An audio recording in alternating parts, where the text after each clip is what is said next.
Bunga di Batu Cadas. Audiobook, novel silat. Cerita, Esa Mintarja. Jilid 47. Aku akan menengoknya, berkata Arum, jika agaknya mereka tidak berbahaya, aku akan pergi berbelanja juga. Siapa ikut? Tetapi apakah mereka tidak akan menangkap kita? Kita lihat dari balik regol. Tentu kita akan dapat menduga, apakah mereka akan berbuat jahat atau tidak. Tetapi seharusnya mereka justru melindungi kita dari ketakutan di masa yang kalut ini. Gadis-gadis itu pun saling memandang yang satu dengan yang lain. Kemudian salah seorang berkata, baiklah. Marilah kita lihat. Mungkin mereka hanya akan lewat. Persoalan merjan itu agaknya sudah tidak akan mereka ulangi lagi. Demikianlah gadis-gadis itu pun kemudian pergi beriringan ke mulut lorong.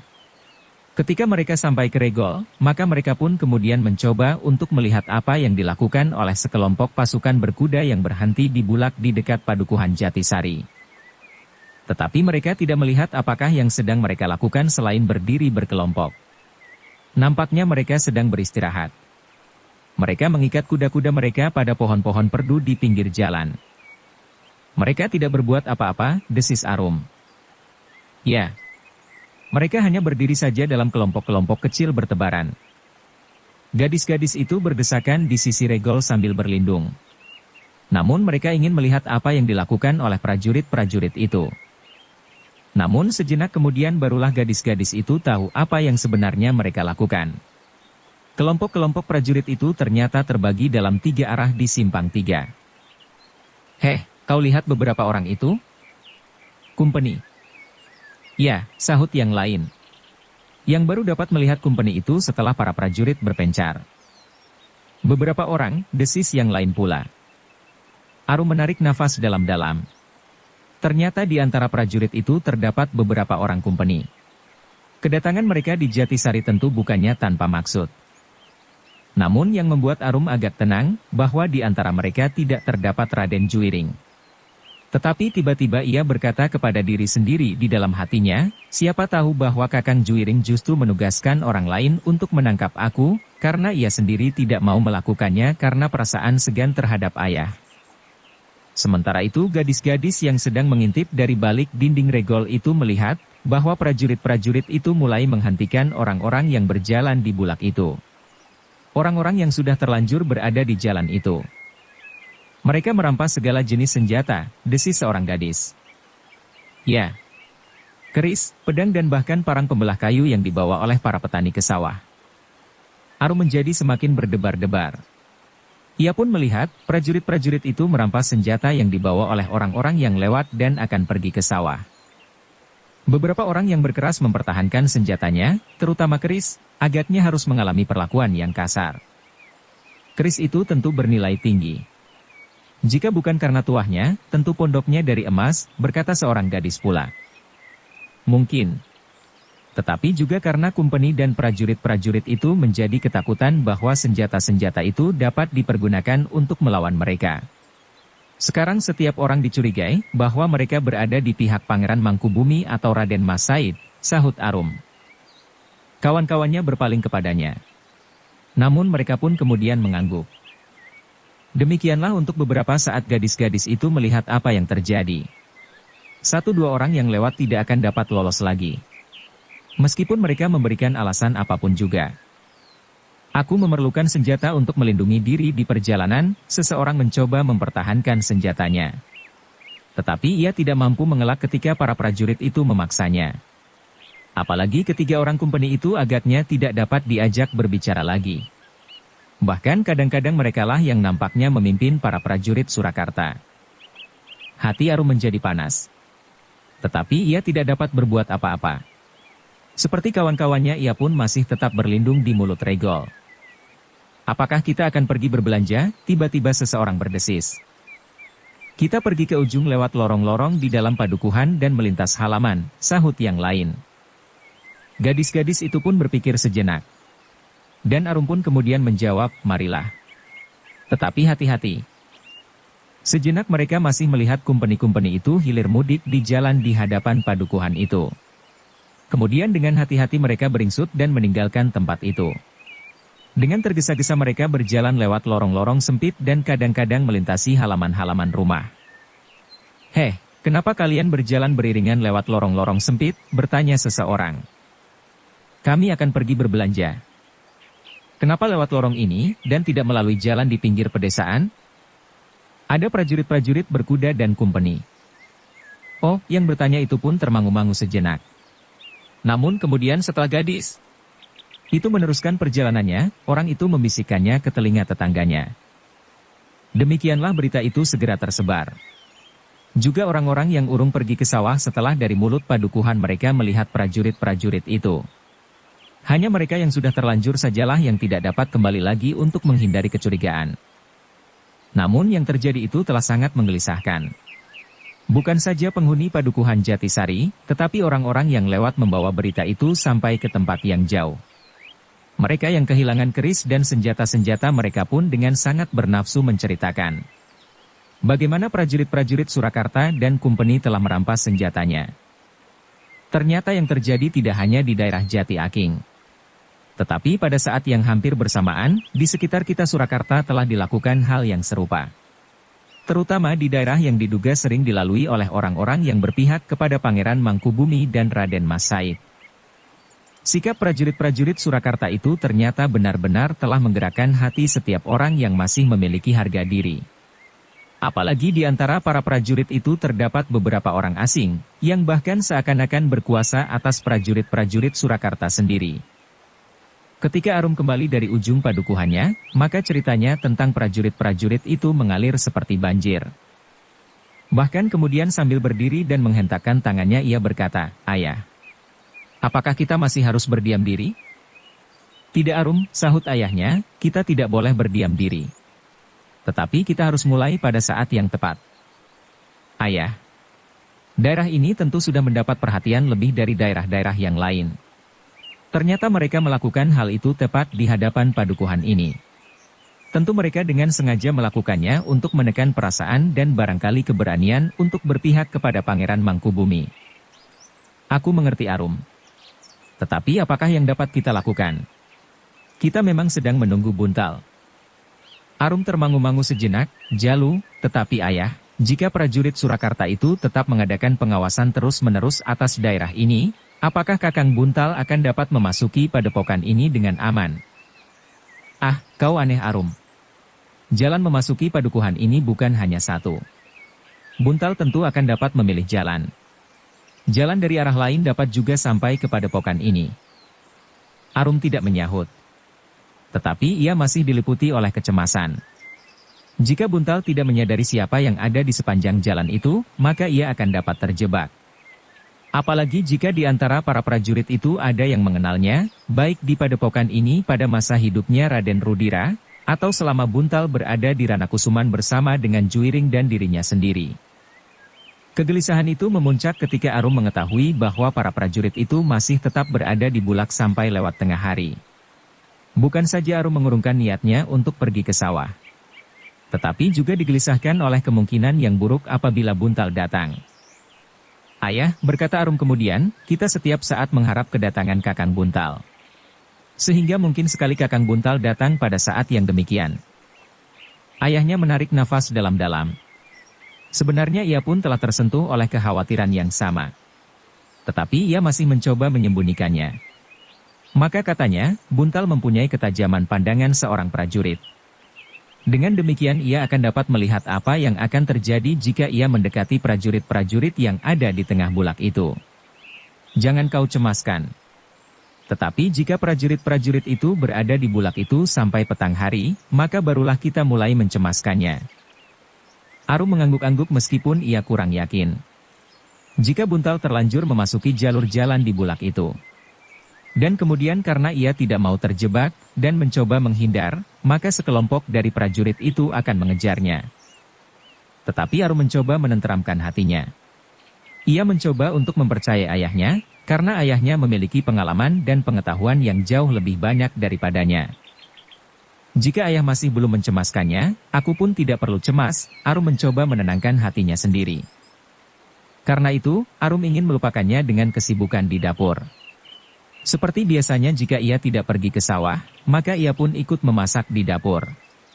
Bahkan ialah yang menyiapkan makan bagi ayahnya, sedang para pembantunya tinggal menyiapkan makan buat para pekerja dan penghuni padepokan itu yang lain.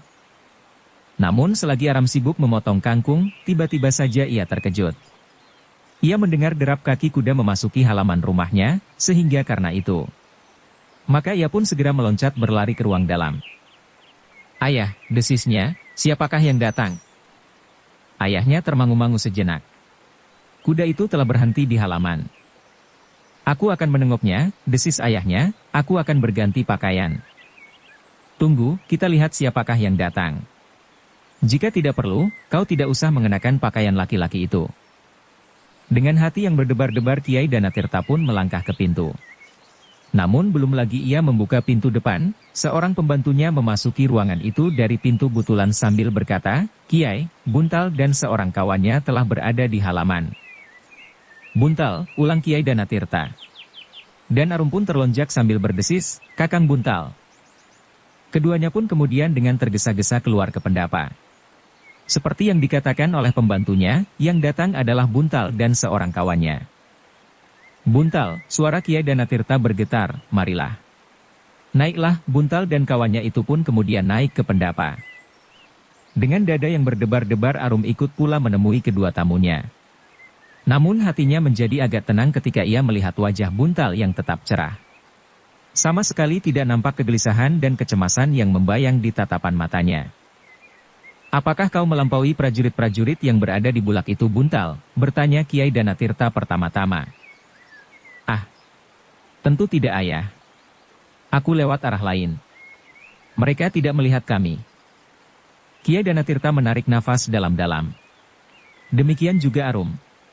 Dan karena itu maka Kiai Danatirta bertanya pula, "Jadi, kau mengambil jalan yang mana?" "Aku memotong jalan kecil yang langsung masuk ke padepokan ini, ayah. Sehingga kami telah dilindungi oleh Padukuhan Jatisari dari penglihatan prajurit-prajurit itu. Apakah kau sudah mengetahui bahwa di bulak itu ada prajurit-prajurit Surakarta, bahkan beberapa orang kumpeni? Justru aku mendapat perintah untuk mengawasi mereka dari padukuhan ini. Kiai Sarpasrana mengetahui bahwa aku berasal dari Jati Aking. Maka akulah orangnya yang paling tepat untuk mengawasi mereka." Jadi Kiai Sarpasrana sudah mengetahuinya. "Kami mendapat laporan tentang kegiatan prajurit-prajurit Surakarta itu. Dan kami pun segera berpencar." "Berpencar? Maksudmu?" "Prajurit Surakarta yang berada di bawah pengaruh kumpeni hari ini melakukan kegiatan serentak. Tidak hanya di hadapan Padukuhan Jatisari. Tetapi di beberapa tempat, mereka merampas senjata orang-orang yang lewat, siapapun mereka." Kiai Danatirta mengangguk. Kini ia mendapat gambaran bahwa sebenarnya peperangan memang sudah dimulai. Di beberapa tempat kumpeni sudah memancing persoalan.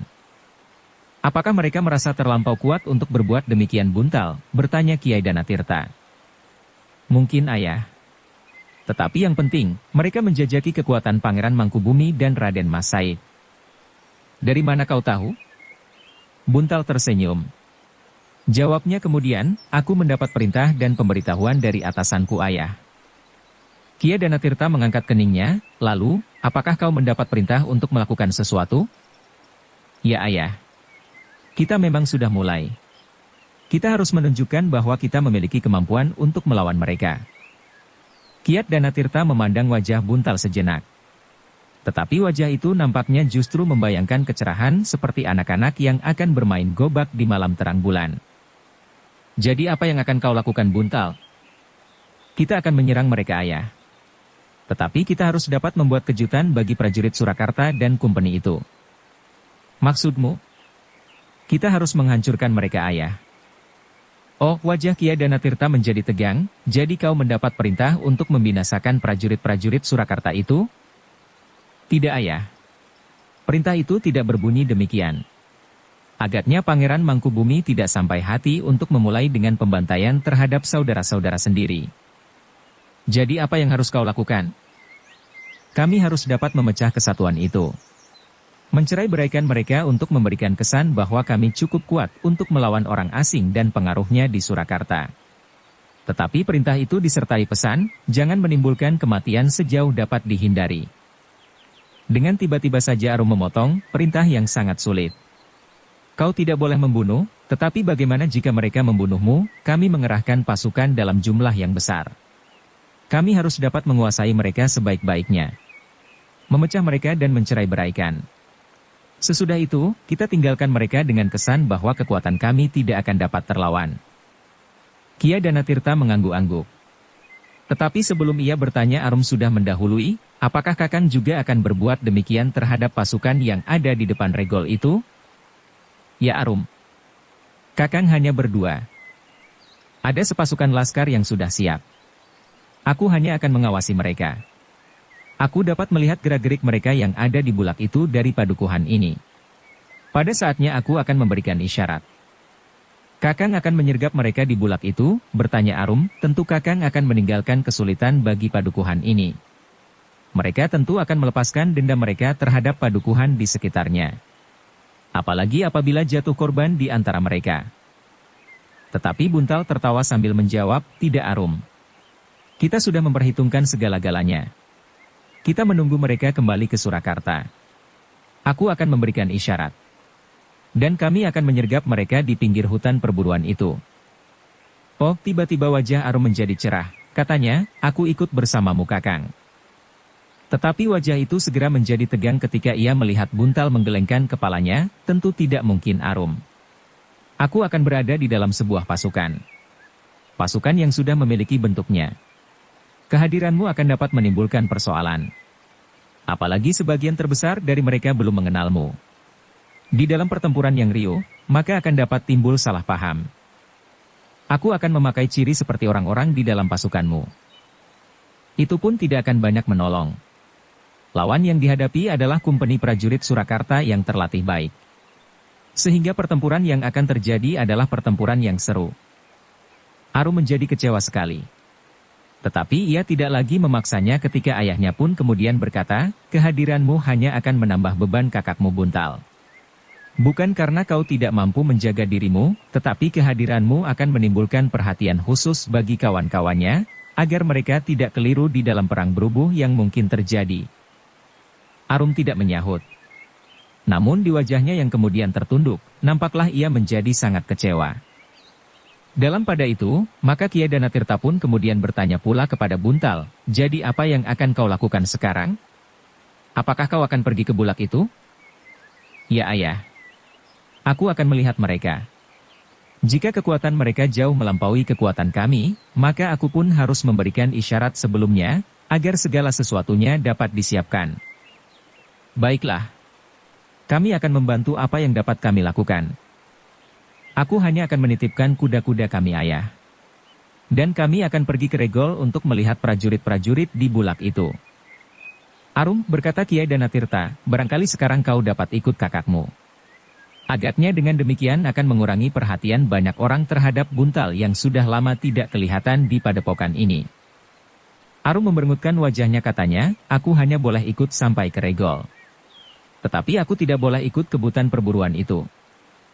Lain kali akan datang saatnya Arum. Arum tidak menjawab. Tetapi ia pun kemudian berdiri. Hei, kau akan kemana Arum? Bertanya ayahnya, berganti pakaian ayah. Tidak usah. Kau dengan pakaianmu itu. Pergilah, kawani kakakmu Buntal. Jika kau berganti pakaian, justru kaulah yang akan menarik perhatian. Kau tidak akan berbuat apa-apa selain mengintip prajurit-prajurit di bulak itu. Arum menarik nafas dalam-dalam. Tetapi ia pun kemudian duduk lagi di sebelah ayahnya sejenak kemudian Buntal pun minta diri untuk pergi ke regol padukuhan melihat apa yang akan dilakukan oleh prajurit-prajurit Surakarta dan beberapa orang kumpeni itu, bersama seorang kawannya dan Arum. Di regol, ketika Arum belum ada di sebelahnya, kawan Buntal berbisik di telinganya, siapakah gadis itu? Kenapa ia ingin ikut ke medan jika terjadi perang? Buntal tersenyum. Jawabnya, adikku. Ia memang anak nakal sekali. Peperangan dianggapnya seperti sebuah permainan saja. Dikiranya di peperangan ada sesuatu yang menarik hati. Ah, kau bohong. Tentu ada sesuatu yang membuatnya percaya kepada diri sendiri, bahwa ia akan dapat menjaga diri. Buntal masih saja tersenyum. Tetapi ia tidak sempat menjawab karena Arum sudah ada di antara mereka sambil berkata, "Marilah." Tetapi apakah mereka masih ada di sana? Ketiganya pun kemudian meninggalkan halaman Padepokan Jati Aking menyusur jalan Padukuhan Jatisari.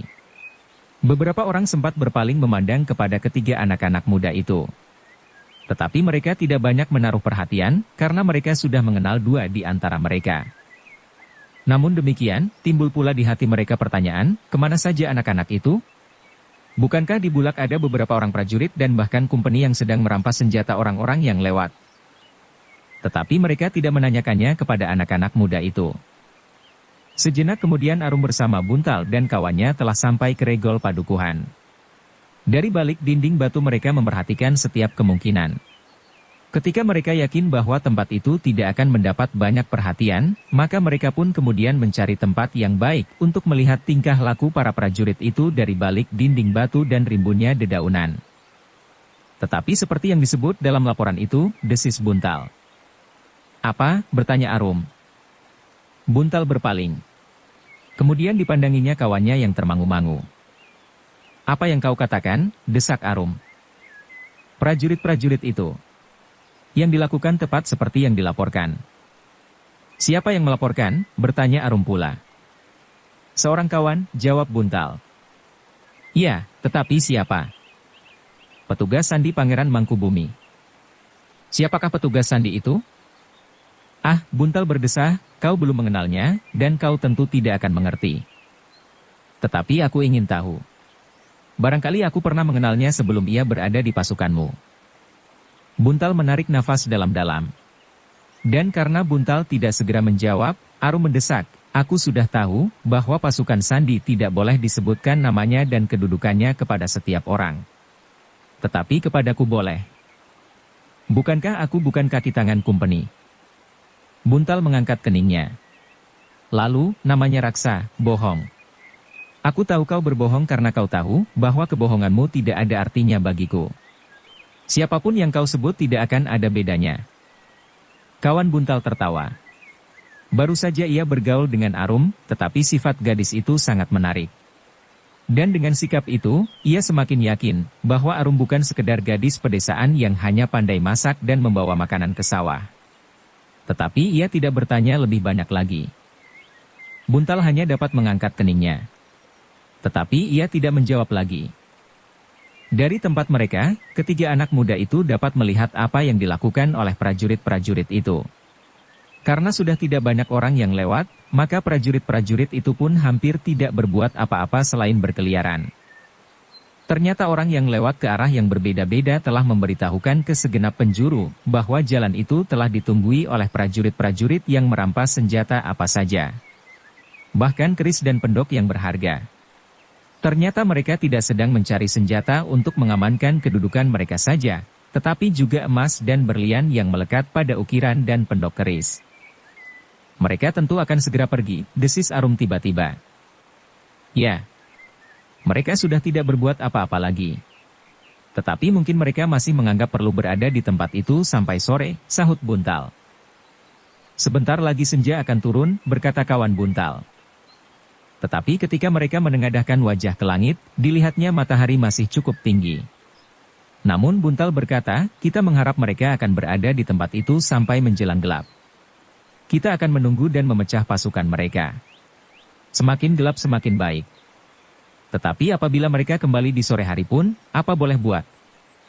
Kawannya mengangguk-angguk. Tetapi ia tidak menyahut. Untuk beberapa lamanya ketiga anak muda itu masih mengawasi prajurit-prajurit di simpang tiga itu, karena mereka tidak mau kehilangan kesempatan untuk mencegat mereka. Namun ternyata bahwa prajurit-prajurit itu tidak segera pergi. Mereka membawa bekal makan mereka untuk sehari. Menjelang sore, prajurit-prajurit itu mulai membenahi pasukan mereka. Mereka mulai berkumpul meskipun masih belum meninggalkan tempat itu. Beberapa orang pemimpin mereka sedang membicarakan beberapa masalah yang barangkali penting. Namun tidak lama kemudian, mereka pun segera menyusun diri dalam barisan. "Lihat," berkata Buntal, "susunan barisan itu sama sekali tidak seperti susunan gelar yang kita kenal bagi pasukan di medan.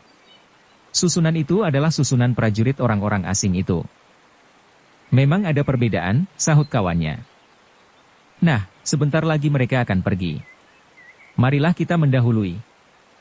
Bagaimana dengan jumlah itu? Tidak terlampau banyak. Kita akan segera dapat menyelesaikan. Arum yang mendengar pembicaraan itu pun segera bertanya, apakah kalian akan pergi ke hutan perburuan di tepi jalan ke Surakarta atau ke Sukawati? Ah, sahut Buntal, tentu jalan ke Surakarta. Prajurit-prajurit itu adalah prajurit Surakarta yang akan kembali ke Surakarta, tidak ke Sukawati. Arum tidak menyahut. Tetapi nampak keningnya berkerut-merut. Marilah, berkata kawan Buntal, kita mendahului mereka. Kita harus mempersiapkan diri. Buntal mengangguk, jawabnya, marilah. Tetapi kalian harus makan dahulu. Tentu para pelayan sudah masak untuk kalian. Buntal dan kawannya saling berpandangan sejenak. Tetapi Buntal memberi isyarat sambil berkata, baiklah. Kita akan makan dahulu. Demikianlah maka ketiganya pun dengan tergesa-gesa kembali ke padepokan Jati Aking. Seperti saat mereka pergi, maka di saat mereka kembali, tidak seorang pun yang memperhatikan mereka dengan sungguh-sungguh. Bahkan 1-2 orang bergumam, anak-anak muda itu agaknya memang kurang kerja. Apakah untungnya mengintip prajurit-prajurit yang sedang marah itu? Jika mereka mengetahui, maka akibatnya tentu akan disesalinya. Bersambung ke jilid 48. Dukung kami dengan subscribe, follow, like, komen dan share. Terima kasih.